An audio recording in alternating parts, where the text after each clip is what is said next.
You know that feeling where you have something important to do and you just don't? You're not lazy, you're not tired, you just can't start. You open your laptop, close it, check your phone, put it down, walk to the kitchen for no reason, come back, sit down again, still nothing. That's not a character flaw. That's your brain doing exactly what it was designed to do. And once you understand what's actually happening up there, beating it becomes almost embarrassingly simple. Here's what's going on. When you look at a task, let's say go to the gym or study for that exam or clean this disaster of a room, your brain doesn't just see the task, it sees the entire thing, every rep, every page, every surface. It calculates the total energy cost in about half a second and goes, yeah, no thanks, before you've even consciously decided anything. That resistance you feel isn't weakness, it's your brain doing a cost-benefit analysis and deciding the juice isn't worth the squeeze. This is why motivation doesn't work, by the way. Motivation asks your brain to get excited about the whole thing, and your brain already ran the numbers. It's not excited. But there's a back door. In 1927, a Russian psychologist named Bluma Zeigarnik discovered something strange. Incomplete tasks stay active in your brain in a way that completed tasks don't. Your brain genuinely cannot let go of something it started. Waiters who forgot orders the moment the bill was paid but remembered every detail during the meal. Students who couldn't stop thinking about problems they hadn't solved yet. Your brain, once started, wants to finish. The problem was never motivation. The problem was always the start. And this is where the 2-minute rule comes in. Not the version you've probably heard, something deeper. The basic idea is simple. If something takes less than 2 minutes, do it right now. But that's just the surface. The real power is using 2 minutes as a deception. You tell your brain, we're only doing this for 2 minutes. And your brain goes, fine, whatever, 2 minutes is nothing. And it is nothing. So the resistance drops, and you start. But here's what happens after you start. Zeigarnik kicks in. The task is now open in your brain, incomplete, and your brain wants to close it.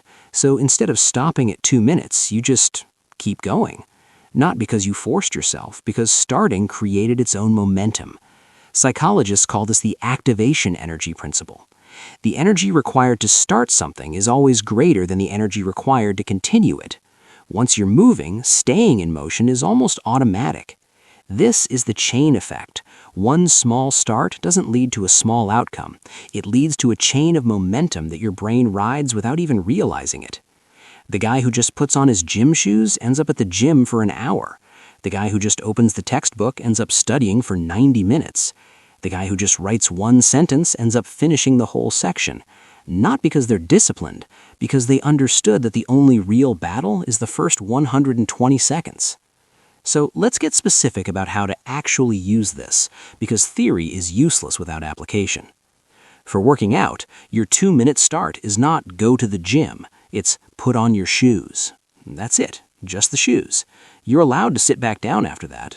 You almost never will, but you're allowed to, because once the shoes are on, your brain has already started the task. You're already in motion. The gym is basically inevitable at that point. For studying, your 2-minute start is not study chapter 4. It's open the book to the right page, put it in front of you, read one paragraph. 1. Your brain is now inside the material. Zeigarnik has you. You're not stopping after one paragraph and you know it. For cleaning, don't clean the room. Clear one surface. Pick one spot, clear it completely, make it look good. Now your brain has a visual proof of concept. It's seen what clean looks like in this room. It wants more of that. You'll keep going. For creative work, don't write the thing. Write one sentence, the worst sentence you've ever written if necessary. Just one. Because here's what nobody tells you about creative work. The internal editor that blocks you only works on blank pages. The moment there's something on the page, even something terrible, the editor switches modes. Now it wants to fix and improve instead of block. One sentence unlocks the whole system. Now here's where this gets really interesting. The 2-minute stack. Instead of using the 2-minute rule on one thing, you chain 3 of them together first thing in the morning before your brain is fully woken up and started negotiating with you.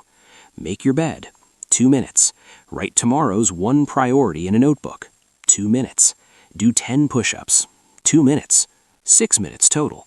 But what you've actually done is started 3 separate habits before your brain realized what was happening. And because of the Zeigarnik Effect, all 3 of those loops are now open. Your brain wants to close them throughout the day. The person who stacked those 3 2-minute actions in the morning is dramatically more likely to work out properly, stay focused, and keep their space clean, not because of discipline, but because of open loops pulling them forward. This is the difference between people who seem to have endless discipline and people who feel like they're constantly fighting themselves. The disciplined people aren't fighting, they just learned how to start. Here's what to do with this today. Pick the one thing you've been avoiding most, the thing that's been living rent-free in your head, and find the 2-minute version of starting it. Not doing it, just starting it. The smallest possible first action that puts you physically inside the task. And do just that. Right now, if possible. Tonight, if not. Then tomorrow morning, try the stack. 3 2-minute actions before you check your phone, before you talk to anyone, before your brain starts making excuses.